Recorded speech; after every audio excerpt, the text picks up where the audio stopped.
Assalamualaikum warahmatullahi wabarakatuh. Bismillahirrahmanirrahim. Alhamdulillahirabbil alamin. Wassalatu wassalamu ala asyrafil anbiya wa imamil mursalin sayyidina wa habibina wa maulana Muhammadin wa ala alihi wa sahbihi ajma'in. Hasbunallahu wa ni'mal wakeel, ni'mal maula wa ni'mal nasir, wa la haula wa la quwwata illa billahil aliyyil azim. Allahumma anfa'na bima 'allamtana wa 'allimna ma yanfa'una bi rahmatika ya arhamar rahimin. Amin ya rabbal alamin. Al-Mukarramun, seluruh pengurus DKM Mushola Al-Qutul Hasanah, Ketua DKM Bapak Selamat Riyadi, seluruh para tokoh masyarakat, Bapak RW, Bapak RT, perokok kita, Bapak Haji Samsudi, Bapak Haji Salihin, Bapak Mardani, dan seluruh jamaah Bapak Ibu tanpa terkecuali. Semoga kita semua senantiasa sehat dan lahir batin kita. Allah tambah keberkahan kita. Allah istiqomahkan kita dalam kebaikan dan telah wafatkan dalam keadaan husnul khotimah. Amin ya rabbal alamin. Alhamdulillah wa syukurillah, kembali Allah pertemukan kita di taman surga ya Allah. Setelah kemarin kita merayakan hari raya Idul Adha, semoga rangkaian ibadah kita, puasa kita, kurban kita, takbiran dan sholat kita diterima oleh Allah Subhanahu wa Ta'ala. Dan semoga dengan Idul Adha berkorban bersama menjadikan pribadi kita tambah dermawan, bukan tambah pelit, bukan tambah serakah. Nandainya gampang. Kalau sampai saat ini kulkas masih perlu daging, berarti serakah. Tuh, masih banyak dagingnya.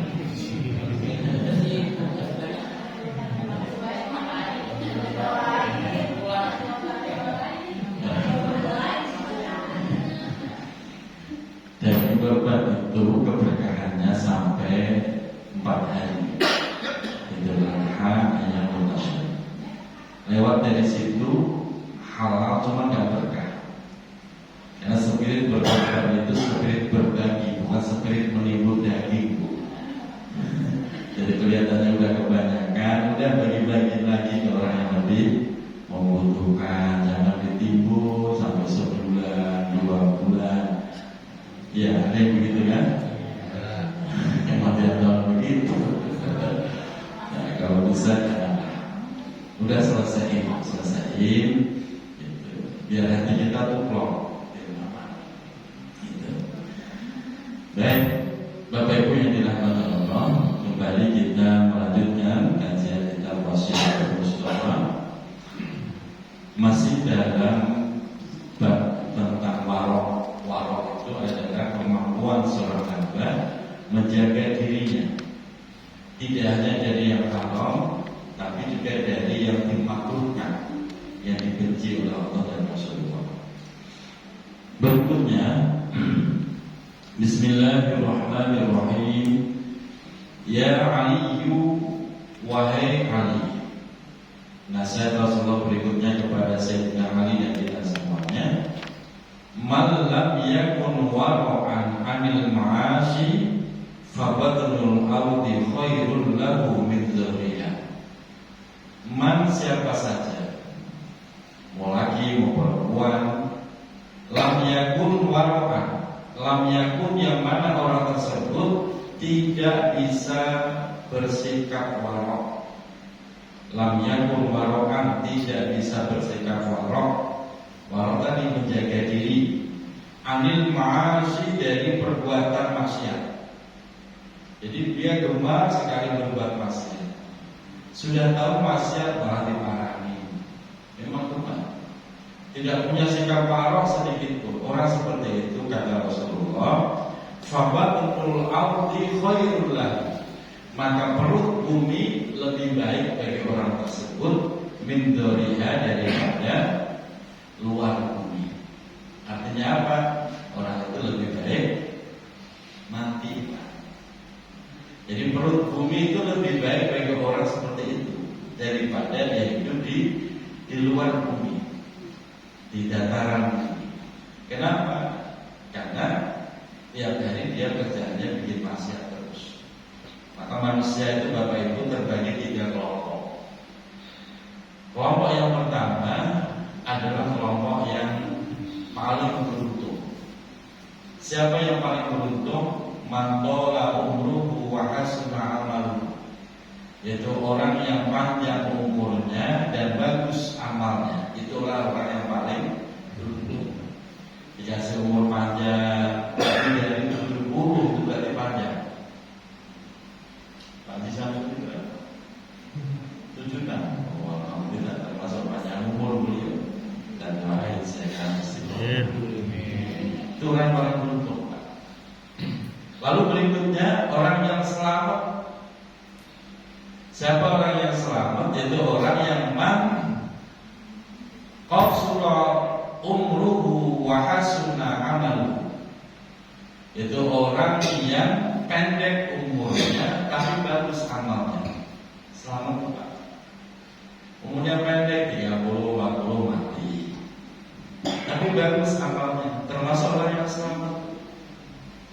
Dan orang yang jelek adalah man qasura umruhu wa sa'a umruhu, yaitu orang yang pendek umurnya, pendek umurnya, buruk amalnya. Itu orang yang rugi, Udah umurnya pendek, umurnya amalnya buruk, itu rugi. Dan yang paling celaka mantola umruhu wa sa'a amaluhu, itu orang yang panjang umurnya tapi buruk amalnya. Berarti apa? Tiap hari dia cuma nunggu usaha. Nah, orang yang model begitu, fabatul ardi khairul lahu, maka perut bumi lebih baik bagi orang tersebut daripada hidup di dunia. Makanya Bapak Ibu kalau mau berdoa yang komplit, jangan cuma begini, semoga panjang umur, sehat, rezeki banyak, kan begitu biasanya. Bahaya kalau begitu Bu, Pak. Kalau doa yang komplit, semoga panjang umur, sehat, taat ibadah kepada. Ini taat ibadah itu sering gak dibawa dalam doa, betul nggak? Saya sering nyimak doa orang itu begitu Pak. Yang diminta ya begitu, panjang umur, sehat, rezeki banyak, bahkan melimpah, nambahin segitu Pak. Jadi taat ibadah itu gak disebut. Padahal yang terpenting itu taat untuk ibadah. Buat apa? Umur panjang, harta banyak, tapi tidak taat, justru malah nambah dosa. Dan itu masuk kelompok orang yang paling celaka, yaitu mantola umruhu, panjang umurnya, wasara amaluhu, buruk amalnya. Jadi Bapak Ibu milih panjang umur atau pendek umur? Nah, kalau doa ini komplit, panjang umur, sehat, taat kepada Allah Subhanahu wa Ta'ala. Kalau enggak mending mati. Nah, begitu Pak. Kalau enggak mending. Nah, kalau hidup malah nambah dosa dulu kan mending mati. Ini bahasa Rasulullah, fabatul ardi khairul lahu, perut bumi itu lebih baik bagi dia, itu mati. Kenapa sampai sedemikiannya? Li'annahu la imana fi qalbihi. Li'annahu, karena orang yang seperti itu suka maksiat, hobi maksiat, gak bisa menjaga diri, itu gak bisa menahan diri, itu gak pernah bisa, selalu maksiat. Orang seperti itu la imana fi qalbihi, dianggap tidak ada iman fi qalbihi, di dalam hatinya. Iman itu kan percaya bahwa Tuhannya Allah, Nabi-Nya Muhammad,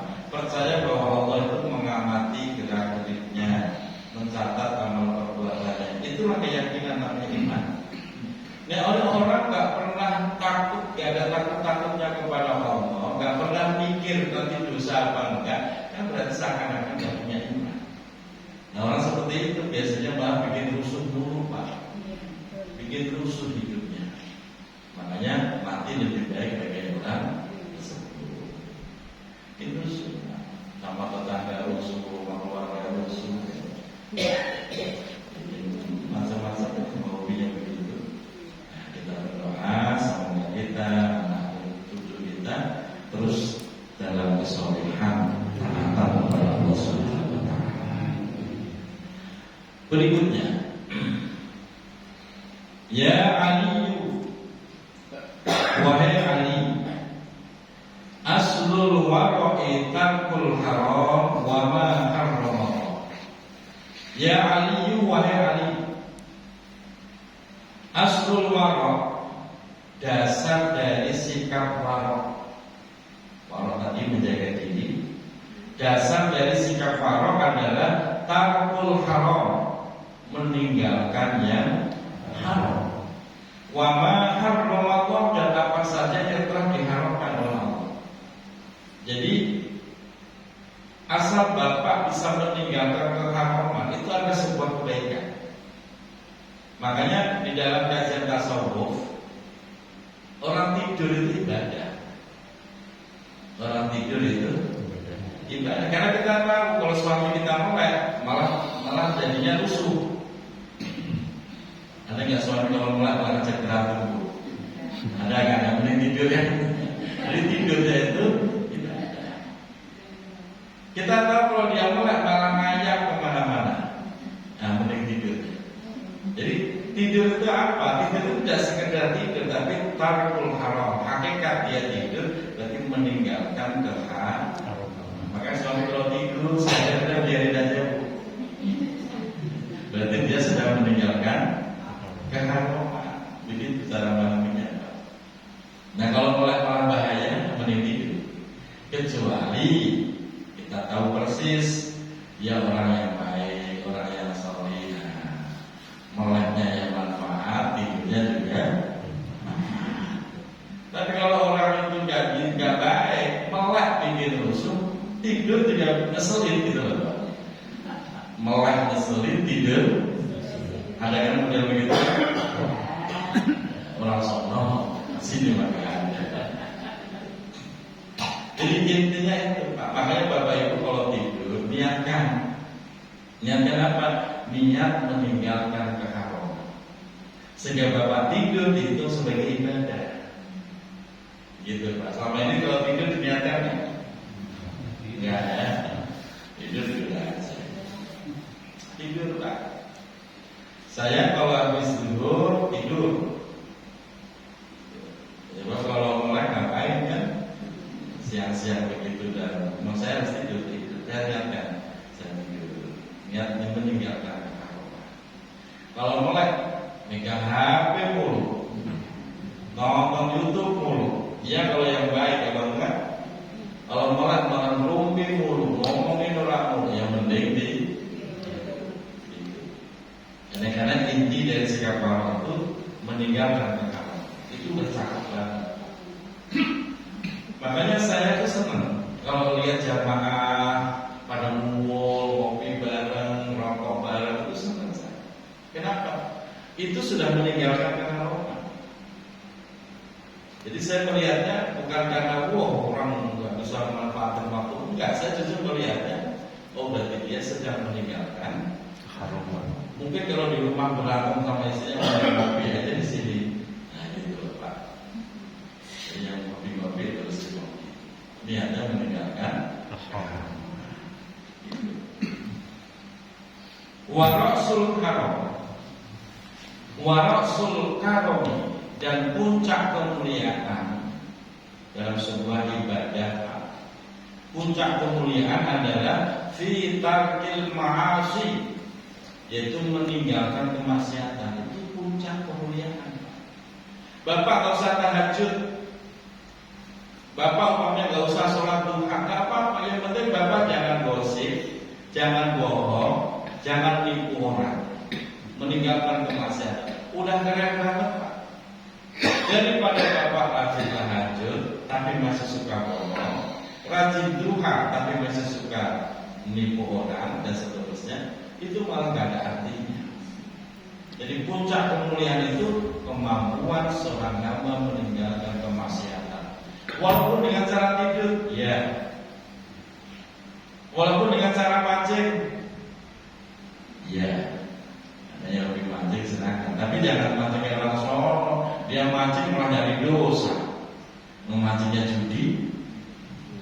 Kadang-kadang bukan judi tapi kayak ini waktu sholat gak inget, kerja mancing, itu malah nambah dosa. Jadi inti dari kemuliaan, puncak kemuliaan itu meninggalkan kemaksiatan. Apa ya ada orang ahli ibadah juga hobi maksiat?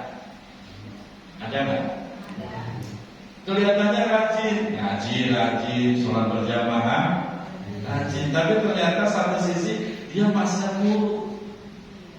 Ada nggak tidak? Ada. Ibu sana, ibu sini, bawa sana, bawa sini, mutar sana, mutar sini, tapi nggak dibayar. Apa itu bukan kejahatan? Padahal dia rajin ngaji, rajin sholat, tidaknya juga hitung coba itu.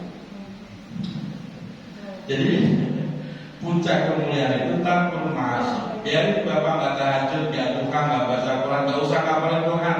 Yang penting bapak jangan melakukan kemarin. Itu udah mulia banget, keren banget di hadapan Allah Subhanahu wa Ta'ala.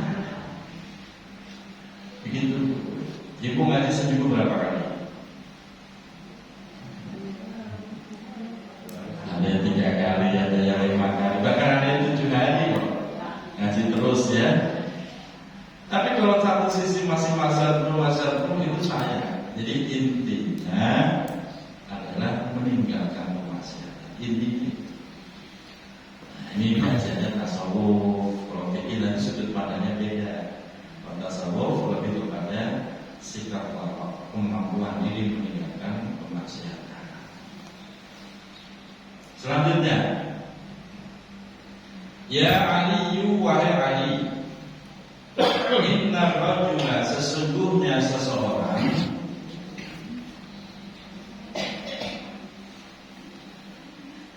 layak belugo, niscaya nyampe, niscaya akan sampai bil khuluqil hasan, sampai pada khuluq hasan, yaitu akhlak yang bagus. Sampai pada apa? Darajatus shaimi, yaitu derajatnya orang yang berpuasa setiap hari. Al-qaimi, orang yang qiyamul lail setiap malam. Al-mughazi, orang yang selalu berperang fi sabilillah, di jalan Allah. Bapak Ibu kalau pengen mendapatkan kemuliaan orang yang berpuasa tiap hari, qiyamul lail tiap malam, selalu perang jihad, berlakulah akhlak yang mulia, berbudi akhlak yang mulia. Itu mendapatkan kemuliaan 3 hal tersebut. Walaupun Bapak gak rajin puasa sunnah, kemarin Dzulhijjah gak puasa, ya, yang mulai tahajud juga setahun mungkin sekali, jihad apalagi yang pernah.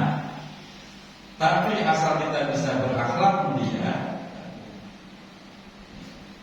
maka Bapak mendapatkan 3 kemuliaan tersebut. Nah, ini hebatnya. Sebab kalau dibalik, rajin mulai, rajin puasa sunnah, rajin jihad, tapi kalau akhlak dan perangai yang buruk, maka itu tidak ada nilainya di hadapan Allah. Nah, disinilah pentingnya bagaimana khuluqul hasan. Nah, akhlak yang baik itu bagaimana? Akhlak itu ada 3 macam, Bapak Ibu. Yang pertama, akhlak seorang hamba dengan Tuhannya. Akhlak seorang hamba dengan Tuhannya. Nah, ini juga diperhatikan. Ketika kita akan menghadap kepada Allah, dipersiapkan segala sesuatunya, wudunya yang bagus, pakai busananya yang bagus, dipersiapkan. Karena itu akhlak kita kepada Allah. Akhlak kita dengan sesama manusia. Manusia siapa? Ya siapa saja. Jangan kayak orang sono sama orang lain mah halus, sama bini galak bener. Ada suami model begitu. Di luar mah terkenal halus pisan, ramah pisan. Di rumah galak pisan sama bini galak sama anak. Kebalik tuh. Dia lupa kalau istrinya juga manusia. Suami sono sini mana ada. Istri juga begitu. Jadi akhlak kepada sesama manusia semuanya. Ya sama orang lain, ya sama keluarga, sampai kebalik-balik sama orang tua di luar sana sopan, santun, peduli, sama orang tua sendiri cuek, masa bodoh. Ini gimana? Kebaliknya sama istri orang mah ramah, dermawan, sama istri sendiri gimana? Jadi kan kebalik-balik. Di sono kamu mulu, salah benar mah.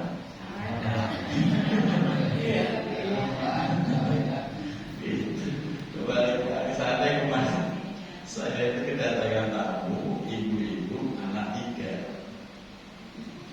Datang udah nangis, agak baku.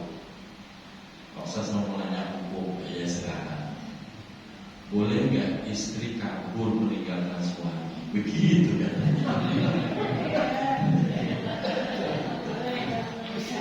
Saya tahu kenapa kabur. Saya tahu suaminya. Kenapa kabur? Suami saya itu lagi emosi, jubit, nendang, kayak masa sih? Karena kan di luar suami itu lemah lembut, nggak pernah. Saya sendiri tidak pernah nyangka kalau seperti itu di dalam rumah. Masa? Benar kan Pak Ustaz billahi wallahi begitu. Kalau memang itu benar, secara hukum boleh kabur, tidak bisa. Karena udah terjadi. Cuma mau kabur kemana? Kayak gitu. Punya duit berapa? Mau hidup di mana? Udah nggak usah kabur, saya bantu syariatin biar suaminya lembut lagi. Alhamdulillah nggak jadi kabur bu. Gitu. Coba kalau ketemu Pak udah kabur, saya anterin.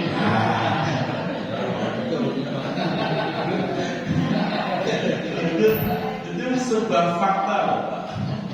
Saya tahu suami itu kalau sopan santun, nggak pernah nyangka kalau di dalam rumah itu keras. Jubit, nendang, apa ya kayak biasanya itu luar biasa. Kemarin saya panggil suaminya, memang biasa ketemu saya ke rumah, siapnya di ngopi, pelan-pelan, susah loh orang berdua begitu, kalau salah ngomong aja pelan-pelan. Itu rekodnya jadi kiai, maka tak usah cita-cita jadi kiai. Repot. Yang berat dia kita yang susah ini. Nah, itulah akhlak. Maka puncak kemuliaan seseorang itu pada akhlak. Bukan pada ritual ibadah, bukan Pak. Di puncak kemuliaan seseorang itu pada akhlaknya, bukan pada ritual ibadahnya. Sebab kenapa? Ibadah yang tidak menghasilkan akhlak yang mulia itu ibadah yang tertolak. Jadi kita bisa ukur Pak, ibadah kita ini diterima oleh Allah atau tidak, lihat perubahan pada akhlak kita. Karena akhlak itulah buah dari ibadah kita. Dan perasaan ibadah udah rajin luar biasa, kok akhlak masih buruk kok, jelas berarti ibadah kita belum diterima oleh Allah. Makanya harus kami perbaiki lagi. Begitu saja. Selanjutnya, ya Ali, wahai Ali, kun basyasa. Ya Ali, wahai Ali, kun jadilah engkau basyasa, orang yang ramah, ajer, sumringah, selalu ada senyum yang mengembang. Itu basyasa. Kalau bahasa Betawinya ajer kan, ramah. Ngomong itu ngomong, hidupnya saja itu kelihatan ramah. Itu namanya basyas. Diamnya aja itu kelihatan ramah. Ada orang diam itu mengandung makna beda-beda kok. Ada orang diam kelihatannya lagi sedih, betul. Ada orang diam kelihatannya lagi nahan emosi. Ada orang diam keselin, manyun keselin, ya kan? Nah, jadi yang diinginkan itu basyas. Basyas itu ramah, ajar, bahkan diamnya itu tetap kelihatan ramah. Itu yang dicintai oleh Rasulullah, dicintai oleh Allah Subhanahu wa ta'ala. Fa innallaha yuhibbul basyashin. Di sini Pak. Fa innallaha, karena sesungguhnya Allah Subhanahu wa ta'ala yuhibbul basyasin, cinta kepada orang yang wajahnya ramah. Jangan kayak orang sono lagi megang duit ramah, kalau lagi gak megang duit jangan begitu. Itu namanya bukan ramah. Jadi ramah itu dari hati. Makanya Bapak Ibu jaga suasana hati. Jaga suasana hati. Bagaimana cara menjaga hati? Jangan sibuk mikirin orang lain. Ini yang bikin hati rusak, suka sibuk mikirin orang lain, dipikirin harta orang lain, dihitungin, gitu yang bikin hati rusak kan itu. Coba kita menikmati yang ada, suasana mikirin orang lain. Itu suasana hati kita damai. Kalau hati damai, otomatis wajah itu akan ajer dengan sendirinya. Karena namanya ramah itu gak bisa dibuat-buat, betul? Yang namanya ajer, ramah, senyum itu berangkat dari hati. Senyum yang kelihatannya sepele, cuma narik bibir ke kiri 1 cm, ke kanan 1 cm, kan gampang tuh. Ya. Itu kalau hati lagi bermasalah, gak bisa tuh orang narik bibir. Betul? Suruh senyum gak bisa, maju dari wajah ketekuk, nekuk gitu loh wajahnya. Udah jelek maju lah ya, nggak jelek gitu. Nah ini tambah jelek. Makanya Bapak Ibu bisa berarti orang itu cakep, cantik. Itu ada cantik dari hati, dari batin, ada cantik dari luar. Kalau cantik dari batin bu, walaupun kelihatannya pesek, ini contoh. Emang hatinya cakep, tetap enak dilihatnya. Ini namanya inner beauty, kecantikan yang lahir dari hati. Enak dilihatnya. Walaupun mancung, glowing, apalagi bebek. Tapi emang hatinya bermasalah itu orang. Gak enak dilihatnya bu, keselin. Gak ada sedep-sedepnya. Nah, gitu Pak. Jadi bu, kalau pengen tampak cantik dilihat suami, jadilah istri yang selalu wajahnya ramah. Bikinin kopi membikinin cuma manyunnya itu. Ya bikin kopi gak enak itu. Tapi kalau selalu ramah, silakan Pak, mau kopi sendiri apa Mama temenin. Itu kopi rasanya itu nikmat sedunia. Ya Mas Tahu.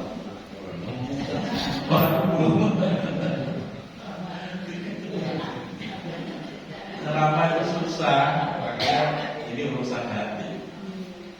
Bisa dipaksakan, paling bertahan sejam 2 jam. Bertahan sejam 2 jam.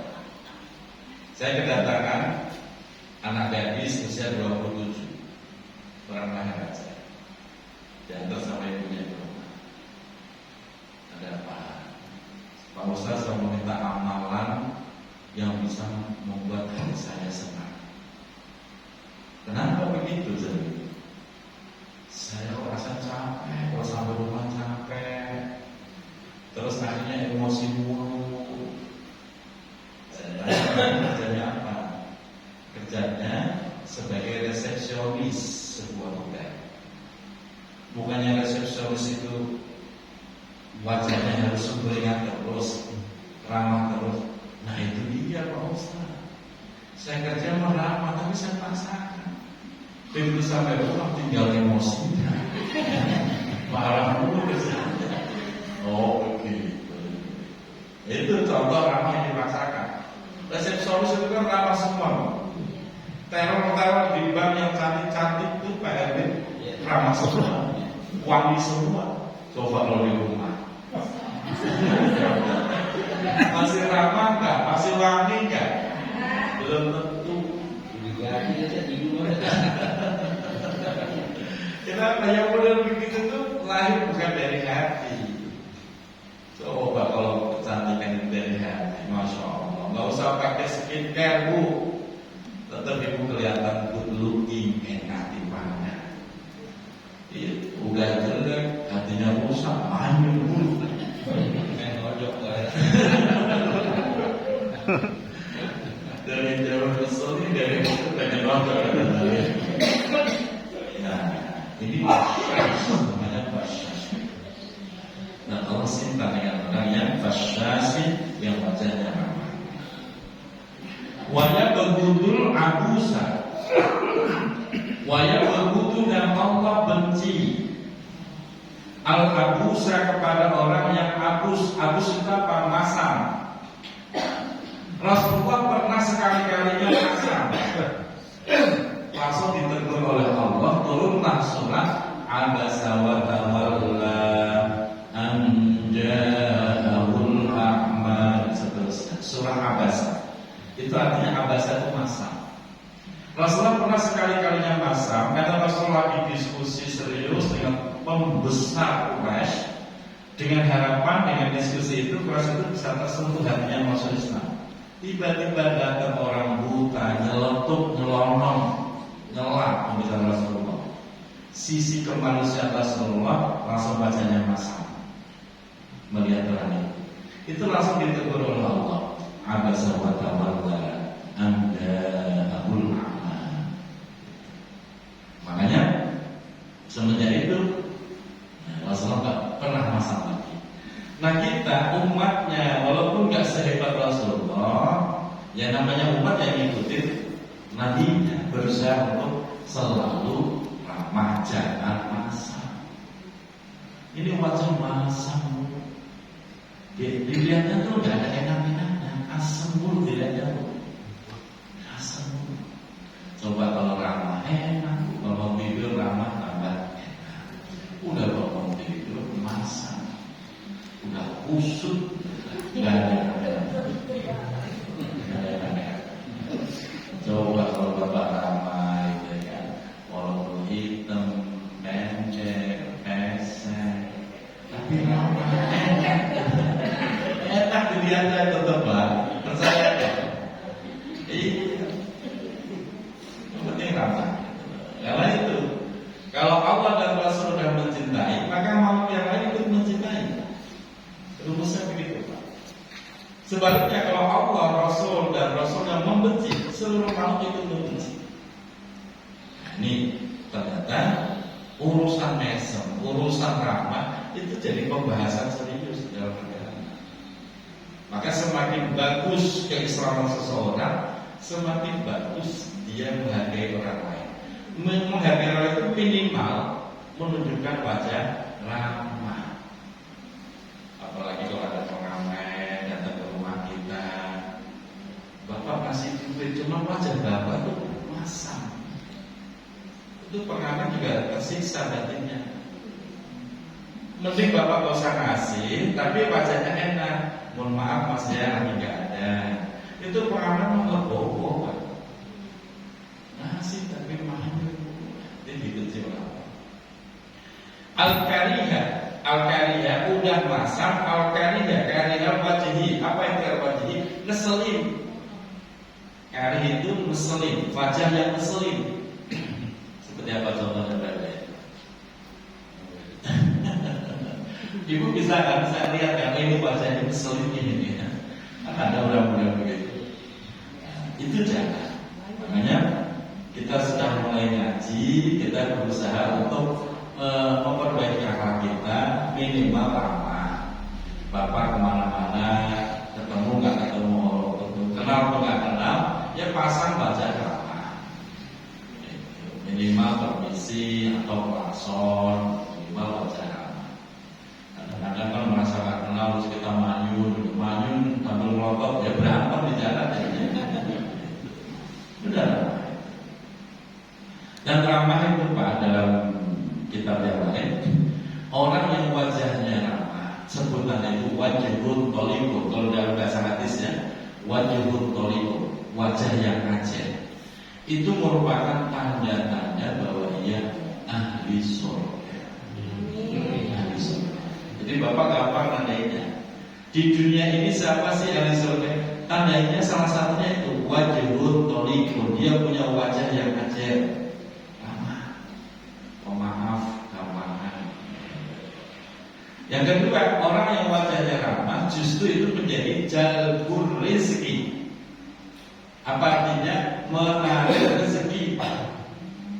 Bapak ibu kalau seorang pedagang, itu orang tadinya nggak pengen beli, cuma karena bapak ramah, baik, sopan santun, orang pun akhirnya beli.